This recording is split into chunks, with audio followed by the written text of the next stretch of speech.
Почему это продолжается каждый день? В чем моя вина?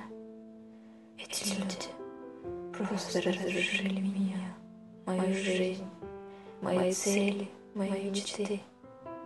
Я устала терпеть их. Я больше не хочу это делать. Каждый год более 100 девушек подвергаются насилию. Мы не должны об этом молчать, ведь каждый человек, вне зависимости от пола, имеет право на выбор и имеет свою свободу. Мы не должны разрушать чью-то жизнь. Мы должны остановить это насилие. Мы должны начать говорить.